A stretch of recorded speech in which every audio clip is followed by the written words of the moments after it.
This is Democracy, a podcast that explores the interracial, intergenerational, and intersectional unheard voices living in the world's most influential democracy. Welcome to our new episode of This is Democracy.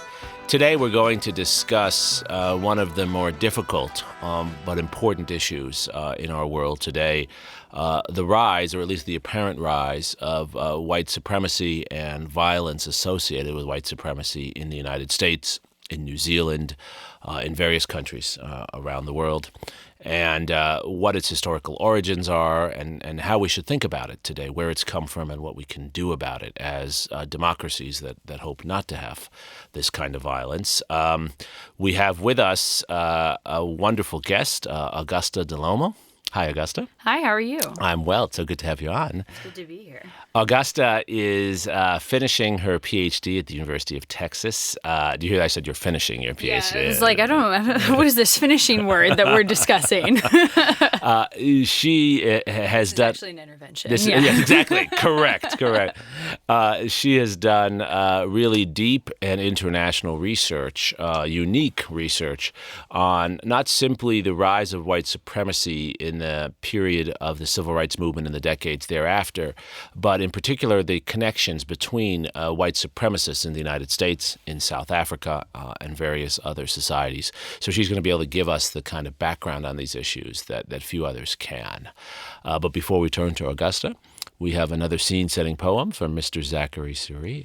Zachary, what's your poem title today? Torches burning. Torches burning. Let's hear it. Sometimes when the heat burns down through the car windows and the news is nothing but those violent memories, I wonder why sometimes the torches have to burn through the streets of college campuses, have to burn in the hearth fires of 1,000 men. Why the guns have to blaze through churches, mosques, synagogues, have to blaze through offices, charity clinics. Why the bombs have to come in the mail to television stations, to people's homes and towns and cities across the American page. Have to come in the mail amongst our hopes, our dreams, sailing across miles. Sometimes I stare out and wonder why the hatred has to burn so brightly. But when these racists coming for you at dusk shoot you down on the sidewalk, shouts and solemn news reporting, when all this seems to flow through every blow of the wind, the only thing I can do is think of all the hope and all the hugs that come to me in my everyday walks through daily life. Block out the hateful, deathly white supremacy, forget their names, forget their words, forget their everything, and pray, sing to the wind of all the dead, the aching. And when this mournful song is done and has floated out into the depths of my consciousness, move on. Collect the hugs and the hope, collect the smiles and the sighs, the birds chirping and the misty mornings. Collect these moments, these words, and use them to build tomorrow. I love the juxtaposition between the hate and the hugs.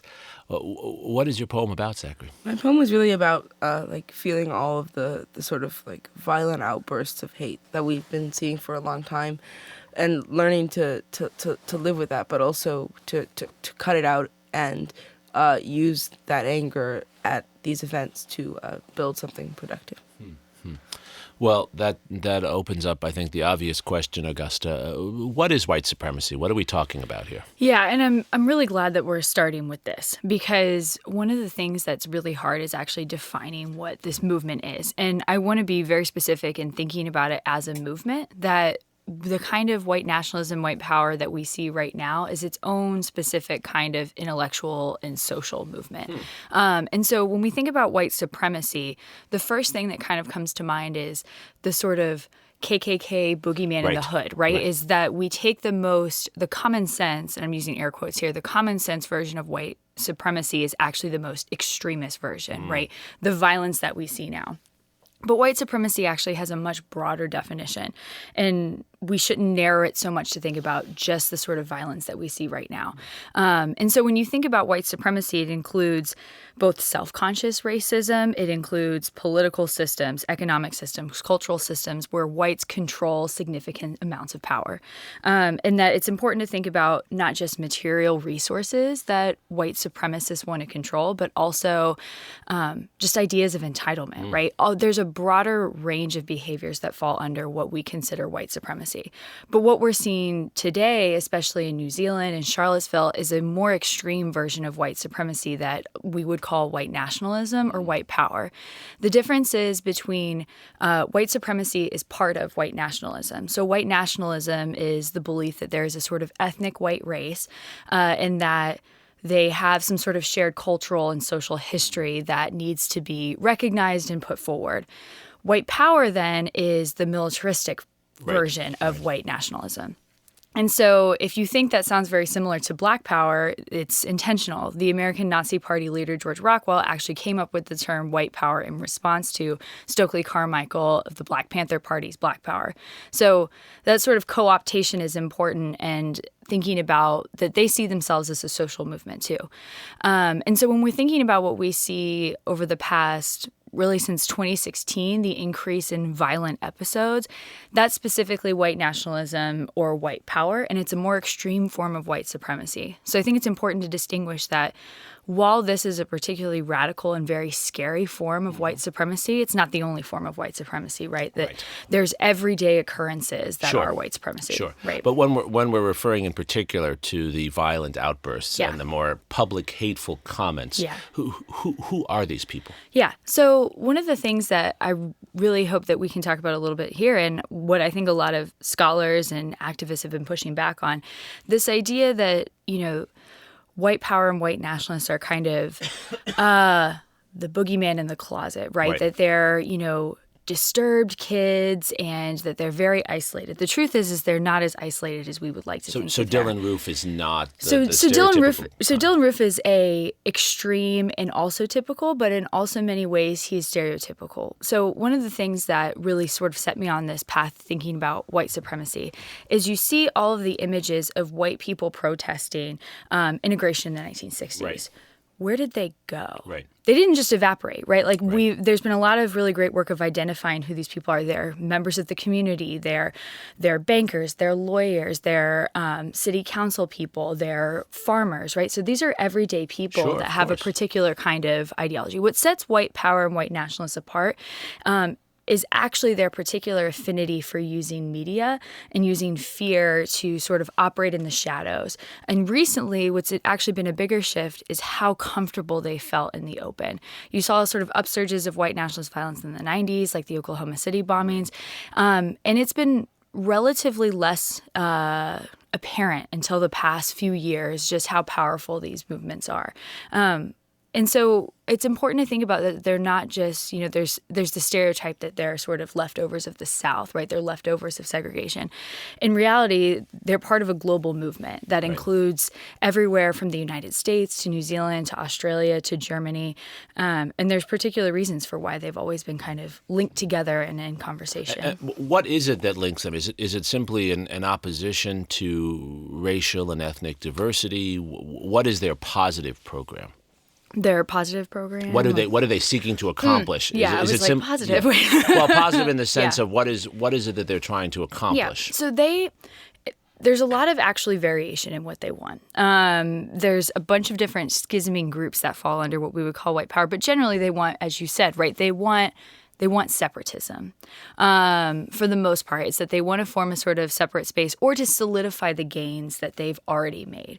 Particularly if you think about the 1960s, if you think about decolonization, their interest was preserving what they already had, as opposed to a fundamental reshaping of we need to reorient society as a whole. So a lot of times what actually white supremacy is a conservation of the gains that they've already made. I see. And the more extreme versions, of course, you have the sort of separatist state, you have the violence against encroaching Black Americans, ethnic Americans, Jewish Americans, right? There's the sort of violent outburst when it's seen as encroaching in things that they've already defined as theirs. Right. And why the turn to violence?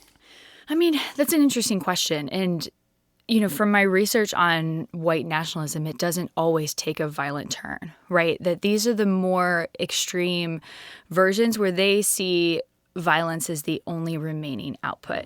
What's very interesting about white nationalists is when we think about white supremacy, if we take the sort of broader definition, white supremacy is reified in lots of different institutions, right? It's in our political system. It's in education, right? Whether we want to talk about it or not, it is there. What's interesting about white nationalists is they actually don't see the state as a particularly useful forum for them. So they see the state as actually hindering the kind of progress that they want to make, that it's not extreme enough in their ideology. So they're very comfortable with using extrajudicial violence, setting up, there's the stories of like the separate training enclaves, right? That they've always been very comfortable operating outside the state and training in these kind of violent programs. And, you've seen the kind of initiation videos that have been kind of popping up on it's a way also to test masculinity, right? That's an element of what's happening here with white supremacy and thinking about that kind of distinct white ethnic nationalism that they're putting forward. Gotcha. And how many people are we talking about? Is this a huge movement? How many in the United States? What are we thinking about internationally? I think the real challenge is we actually really don't know. There's some scholars that could probably put it a bit more precise than I could, but one of the main problems is they're very, very secretive, and they're very good at appearing that there are more of them than there actually are. Most of their time they're spending on 4chan, 8chan, these kind of extreme channels, but they also have a lot of secret networks. And one of the big problems is that the FBI hasn't always considered them a particularly dangerous social movement. Right. In the way that the FBI felt more comfortable tracking black activists in the 60s, white nationalists have never really been tracked in the same way. So it's a bit more difficult for historians to pinpoint and activists now to see exactly how big or small this movement is. I think what is significant is this group is clearly very comfortable right now operating openly. And this is not to say that it's any more or less powerful than it's been in years past or any bigger numerically, but they do have a degree of comfort operating and declaring their positions publicly, which has not always been the case. And that's what's difficult for many of us to understand, because we have made so much progress on the other side of the issue, right? In terms of civil rights, in terms of women's rights, gay and lesbian rights. So why do they feel more comfortable at a time when it seems less acceptable in many circles to have these views? And I think that's exactly what you touched on of we seem to have made so much progress. And I think that there's always going to be this revolution, right? If there's revolution for social change, more rights, there's always a counter-revolution, right? And so one of the big impetuses for this group was both the 1960s and the start of the Cold War. So the start of the Cold War offered a kind of unifying ideology against communism, which was very attractive for white supremacists, white nationalists, that's a kind of political rhetoric that falls very in line with their sort of authoritarian tendencies already. So that gave them the kind of momentum to start really thinking about this sort of international anti-communist movement that was more extreme than anything the U.S. government felt comfortable doing. And so then you have in the 1960s gains in civil rights for Black Americans in the United States. And then you also have decolonization, which is for the sort of international white nationalist, white power movement. And it's important to think of nationalists not as specific territorial boundaries, right? They've always been global. They've always seen themselves.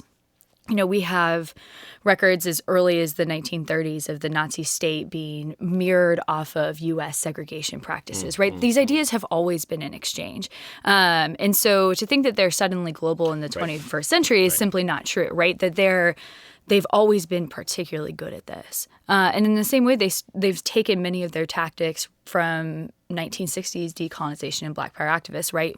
Rockwell taking white power, right? They've always felt comfortable co-opting and learning from different social movements to try and gain ground. And so what happens in the 60s is they really start to feel like both at home and abroad, they're kind of losing across the board. Particularly, I study South Africa, as Dr. Suri mentioned, and South Africa and Rhodesia, after Rhodesia collapses in 1978, South Africa really becomes the last bastion of white rule, and they really fixate on it. That ends in 1994 as a sort of marker of what a white state could look like. And then you see this outpouring of violence. And I don't think those things are unrelated, right? The last fall of the only real, in air quotes, white supremacist inscribed government collapses, and you see this upsurge in violence. So you have this sense, especially in the 60s, that these gains that I was talking about them trying to protect are starting to evaporate. The sort of global consensus that they had seen, whether it was through colonial empire, sort of informal colonization, that seems to be disappearing for them. And in the ways that sort of Southern segregationists or modern conservatives were able to adapt and perform sort of a respectable civil rights positionality where it was not incredibly threatening to their white base, but it wasn't overwhelmingly, inclusive. White power activists never tried to do that. And so they are very unique in the fact that they had to kind of segregate themselves, no pun intended, but that they were pushed out of the acceptable spectrum of conversation in the United States, particularly after the Civil Rights Movement, where conservatives and liberals alike, both Republicans and Democrats, kind of sectioned off acceptable specters and parameters of discussion. This famously happened in the Republican Party, where William F. Buckley and others said, we don't want to be associated with the John Birchers. And that seems so different from where we are today. Yeah. And so especially during apartheid, you have both parties basically agreeing that the South African state as it currently stands needs to go, right? They need to release Nelson Mandela. They differed in approach, but there was a general consensus that something needed to be done. Now, if we want to parse through the particular reasons why they thought that, right, it gets more complicated. I'm not going to say they're all altruistic or that they want racial equality, but we're uncomfortable with supporting the state as it stood. Right. But you have Southern, not always Southern, but you have this old segregationist that's like, well, I'm not so comfortable with not supporting the South African state. And you have that extreme clump. And so I think what starts to happen right after the election, obviously, I think one of the big turning points that a lot of scholars would identify is the election of Obama. And the kind of race hatred that these groups felt comfortable espousing to him and what started to become acceptable. And why? You would have thought the opposite. People were even talking about a post-racial society. Right. And I think it's that post-racial society comes from our comfort in seeing linear notions of progress, right? That if you're not paying close enough attention, you don't see a lot of these groups. That's right. Our country isn't comfortable identifying that one of the major domestic terrorist force is white nationalists. So, it's always been that kind of discomfort with talking about specifically white power activists in a way that felt far more comfortable attacking sort of identity activists, things like that. So, white power is just another identity activist. It's just we feel less comfortable talking about that. But why did Obama, in particular, just having an African American president? I think so, and he has a black family, right? His wife is a descendant of slaves. That they represent a true, in some ways, notion of progress. Of this is a black man in a black family reaching the highest office, and so you have, I think, a sort of an impulse, especially in some sectors of the sort of white power movement. Like there's going to be discomfort, right? But I think what's different is you watch members of the Republican Party feel very comfortable indulging in conversations about where he was born, right? Comfortable in thinking about, well, is he a Muslim? I don't know. That they're playing to this sort of idea of, is he legitimate? And so for white power activists and white nationalists, they kind of see that as like, oh, okay, there might be more cracks in this sort of barometer of what is acceptable behavior than we previously thought. And so then when you have someone like Donald Trump, who is very comfortable allowing for and playing to some of these ideas, the crack opens even wider. And so now they feel far more comfortable being in public spaces in a way that they weren't always. Gotcha. Have the numbers of these people, have they grown recently? Like, have we seen a spike in the numbers? And is it something that's passed down through family generations?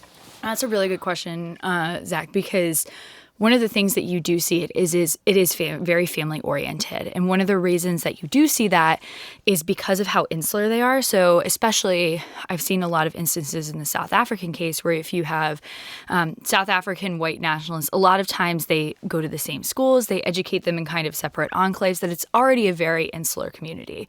And when you do have somebody deviate, it's very shocking. So there's a famous, I can't remember his name, there's a famous son of a KKK activist. I think they're called Grand Wizards, but his grandfather is a very prominent member of a white power organization, and he defected. And it's a very big deal. And so it's very rare that these things happen, especially because they're so isolated, like I just mentioned. And then as for the growth, it's really hard. I think also right now, it feels like there's more, because there are more, right? There have been more violent attacks. There has been a great emboldening by white power activists. If you're thinking about Pittsburgh, you're thinking about New Zealand, that they feel emboldened in a way that they hadn't seemed to in the past. But I don't necessarily know that that means that there's more of them. Right. It could also mean that they feel this is their last moment. It's a last stand. Almost. Yeah, and it's very scary too, because you also have. I think what's truly scary for me is not. There's always going to be people, especially if you look at the history of these groups, there's always going to be people that possess this kind of ideology. But what's scary is this so-called moderates feeling comfortable with allowing some of these forces in. And I think that's what's very scary, is it's not just the people that are talking about these things and doing these things, it's the people that absolve them of that kind of violence. It's the silence of the moderates. Or it's the saying, oh, this is so horrible, but not actually doing anything about it. Like members of the Senate. Yeah, not to name names, but. So we have a couple of student questions here. Our first question is from Jaslyn Burke-Cockburn. Let's hear what Jaslyn has to ask. Do you think white supremacy played a role in how America makes and/or made foreign policy? Oh, Jaslyn, right? That's a great question. I will answer 100% yes.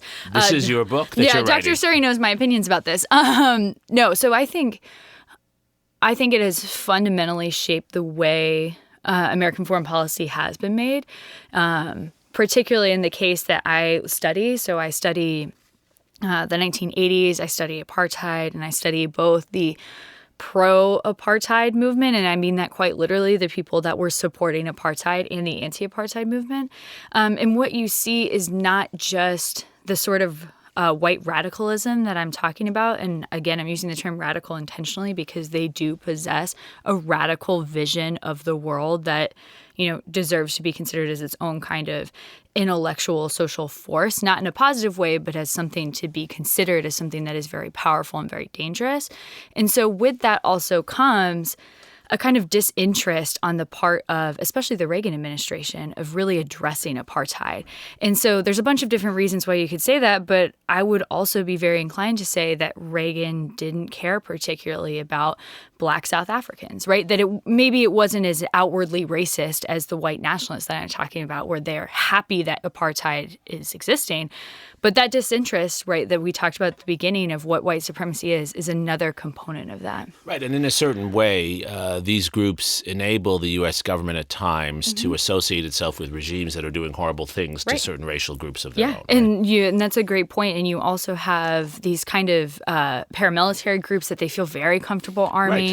Right. Yeah, especially in South America. Exactly, yeah. and in Angola, right? The United States actually hires South African white supremacists to fight communists in Angola, right? And the fact that the U.S. expressed discomfort with the apartheid regime basically as soon as it was formally inscribed in 1948, right? They've always been uncomfortable, but have always continued to support it basically until political opinion reached a point where they didn't feel comfortable anymore. And this is a case, certainly, where social activism within the United States and other countries played a huge role. Right. Yeah, perhaps one of the best examples of that. Yeah. I remember when I was in college, this was a big issue. We were all protesting investment in apartheid. Right, yeah, the divestment movement, Yeah, just as the divestment movement today focuses on fossil fuels, at that point it focused on apartheid. Yeah. So our last student question, I think, takes us into what I think we'd like to discuss for the last couple of quick minutes is really where we go from here. Yeah. And Brooke Brownham has a question about this. Do you see white supremacy ever truly coming to an end, or is it too deeply rooted in American society? Brooke, that's a great question, and I'm afraid that I do not have an optimistic answer for you. I think it's always going to be here. But I think that there is great power in acknowledging that reality, that this is something that we are always going to have to fight in whatever form it takes, and that it is comfortable to, I don't think that this particularly violent episode of white nationalism is going to last forever. It tends to, if you look at it historically, it kind of appears, there's very violent bubbles, and then it kind of goes back down.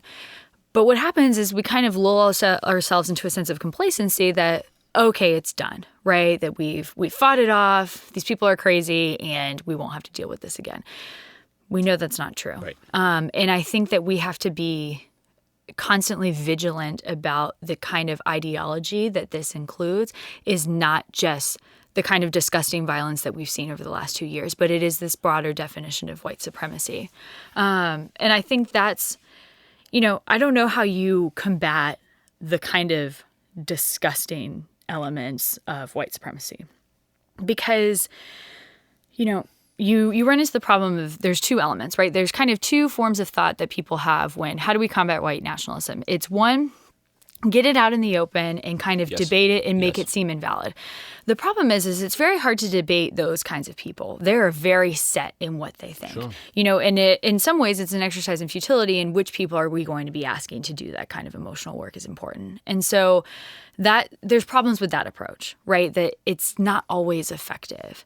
The second approach of isolating them is also not always effective, right? That's probably the one I would lean more towards. But my own research shows that just isolating them doesn't make them go away. They just go somewhere else, right? It empowers them from what you've said. It empowers them. And so, where do you go when the two options seem to be, we're trying to talk about it right now, and they just seem to be getting validation from different sectors. But wouldn't you say, and maybe this is really the key question, wouldn't you say that, in fact, this moment offers a reason for optimism?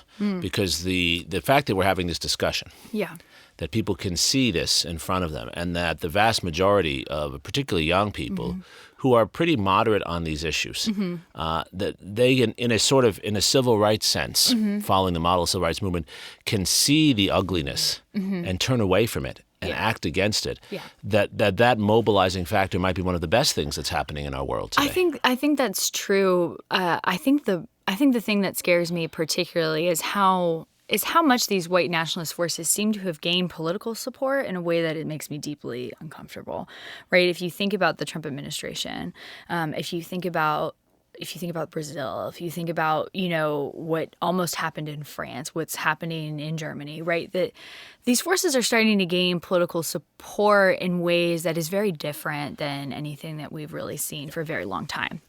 And I think that's where my sort of notes of caution are. But I mean, one of the great things that we really saw is the response of the New Zealand government to what happened in Christchurch. The kind of outpouring of support both from people and politicians and coming up with tangible solutions, like those are the things that are best about policy, right? Those are the things that we love to see. And so I am more optimistic about what I've seen in other places than in our own country right now. Sure. But like you said, I think we're at a particular kind of crisis point, and I think it could go either way.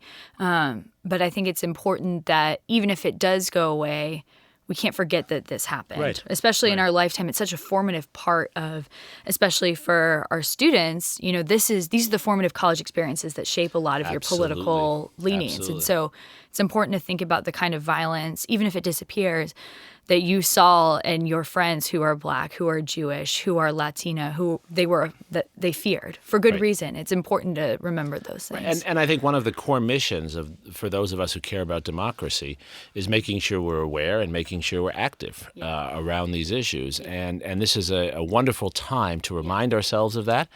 And to take more action on behalf of these issues.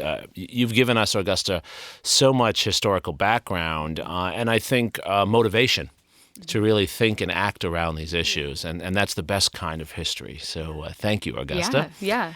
And Zachary, I think your poem really captures how personal this is and how it's a personal mission. If we care about democracy, we have to all personally be involved in this struggle, probably an endless struggle. Against some of the worst elements of our society, some of the worst attitudes. Thank you for joining us for this really interesting episode of This is Democracy.